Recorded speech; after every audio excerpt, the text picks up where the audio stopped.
Hello everyone, I want to say welcome again to my channel. I'm asking you to really subscribe because I want to bring you content every time. It takes a lot, and of course allow the algorithm to send a message to YouTube. I want to say that I want to continue to produce content that is critical and relevant. So let us get started. Let me say again, it's always wonderful to talk about something that makes a connection to Jamaica and its culture and of course its history.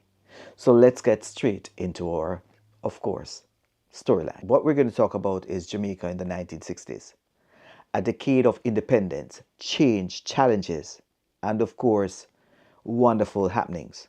I was born in that decade.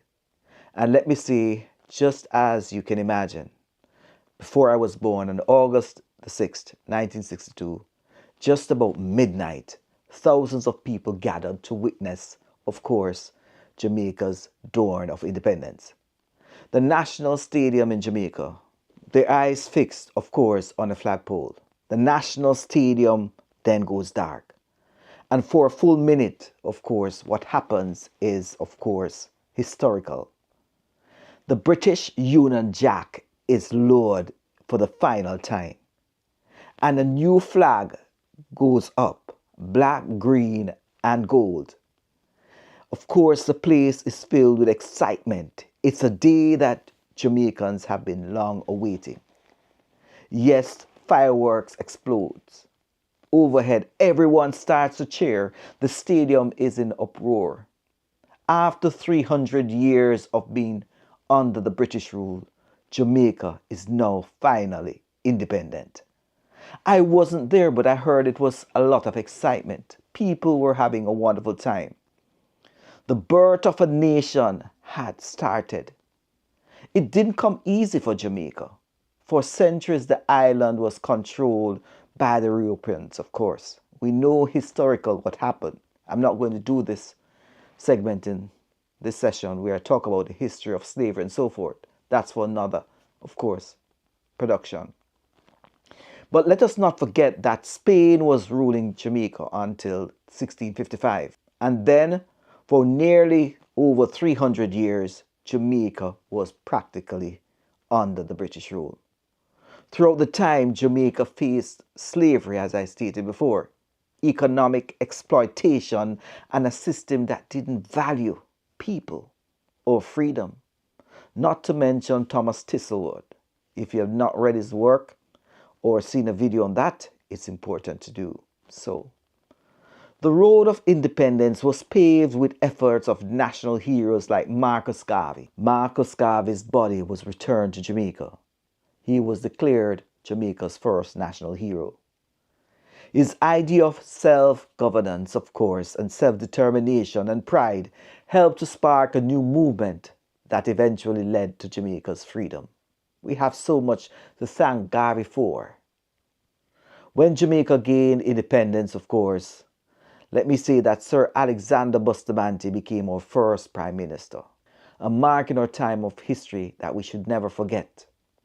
Our first Prime Minister, of course, we were now independent. And the Jamaica Labour Party was now, of course, in full control. They won the government with 26 seats in the April of 1962, while the People's National Party had 19 seats. In December of 1962, Sir Clifford Campbell became Jamaica's first, of course, Governor General, replacing the last British Governor General. These changes meant a lot. For the first time, Jamaicans were now in charge of their own future. These changes meant a lot for Jamaica. We owned our future. Our political life would now be governed by individuals who were from us. Growing pains would take place, and the 1960s, of course, represented significant change that would happen. Through independence, let me say, everyone was excited. But it came with challenges that we've never somewhat overcome over a period of time. The new government had to figure out how to run the country, how to build international relationships, and how to address serious economic situations or problems. They had to address social problems too. And some of the problems that we now still have seem to have had a legacy prior to our independence. Let me say that Jamaica quickly joined the United Nations in September of 1962, which was, of course, an excellent move. It placed, of course, Jamaica in a global context, but at home political tensions brew.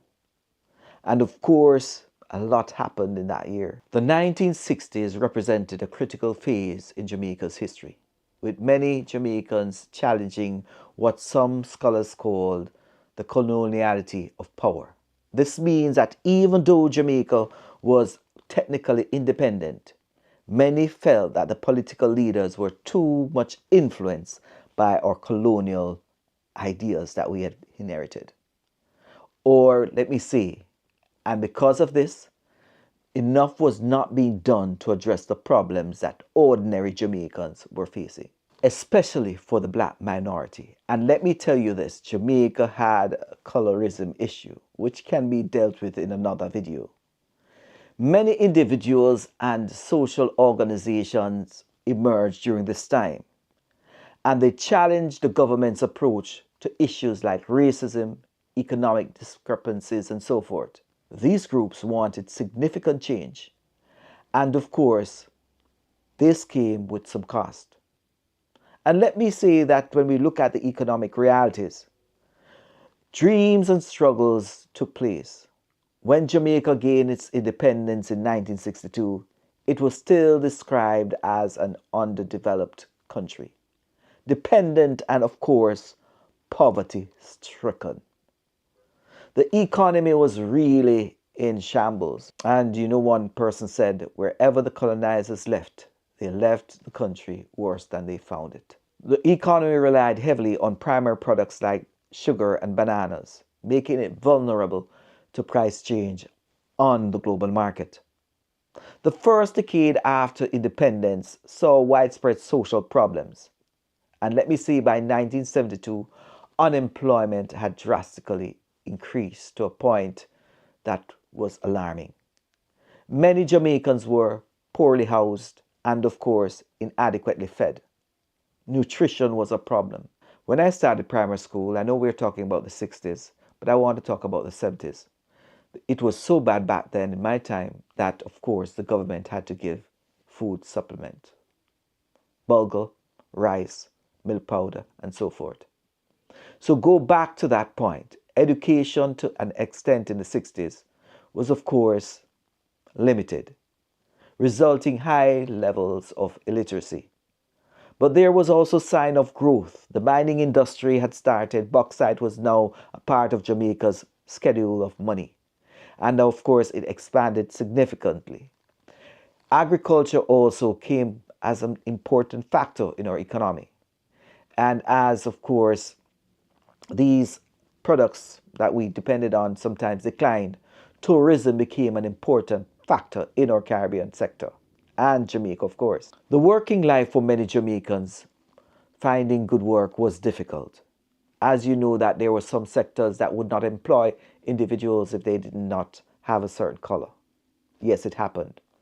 Unemployment remained persistent despite economic growth. Women especially struggled to find jobs that would help them supplement their, of course, family income. Let me say that still in the 1960s, it was challenging. Wages were low and, of course, not keeping up with the cost of living. And as America emerged as a land of opportunity, many Jamaicans moved. Because they were English-speaking individuals, they were able to move from Jamaica to the United States. Many Jamaicans, of course, settled in the United States. Migration had a mixed effect on Jamaica. It reduced the pressure on the labor force. Let me see, the cultural movement was also notable in the 1960s. The 1960s was not all about politics and economics. It was also an important, significant part of our cultural revolution and our international connection. Dr. Martin Luther King Jr. visited Jamaica, addressing students at the University of the West Indies and receiving the key to the city of Kingston. This visit connected Jamaica's struggle to self-determination and a broader understanding of civil rights and its movement. And in 1963, Carol Crawford became the first Jamaican to win Miss World, a title of national importance. Today, we have had so many Miss World crowns that have come back to Jamaica. One of the most significant visits to Jamaica took place in, of course, April 1966, when Emperor Haile Selassie of Ethiopia visited Jamaica. This visit was especially meaningful for followers of Rastafarianism, who, of course, revered Selassie as a massive person of importance. In 1965, Jamaica celebrated its 100th anniversary of the Morant Bay Rebellion, an uprising against colonial rule. When we look at it, I would say we were a nation in progress, with challenges, of course, but hope. The 1960s was a decade of both achievement and struggle for Jamaica. Independence brought freedom, self-governance, and of course, centuries of history was put behind us. A new flag and anthem and the Constitution became powerful symbols of our national identity. Yet, the new nation faced serious challenges: poverty, limited educational opportunities, and political tension. Many Jamaicans decided they wanted to leave the island in search for better opportunities, creating diaspora communities around the world that would maintain connection to their homeland while building their lives abroad. Those who remained worked to build their nation despite economic challenges. Jamaica in the 1960s was a place of contradictions, celebrations, and struggles because we were now independent. It was a time of dependency too, because we started borrowing money. And of course, opportunities and limitations within the same decade. The decade, of course, created the foundation for modern Jamaica and its complexities and challenges. It was a time when Jamaica experienced some difficulty, but it was essential for us to work it out and to see if we could become a better nation. Looking back, we can see that the 1960s represented not just the beginning of Jamaica's journey as an independent one, but the journey that continues today, and a journey that has new challenges. And of course, as we move forward, we can see that the decades that came after show that we had a promise in the 1960s, and we continue to live up to this promise as we build Jamaica. If you look around today and you see the development taking place in Jamaica, you can't help yourself but say, "I'm proud I'm a Jamaica. I want a piece of the rock." And let me tell you, the 1960s was just a wonderful time. Thanks for listening. Please remember to subscribe.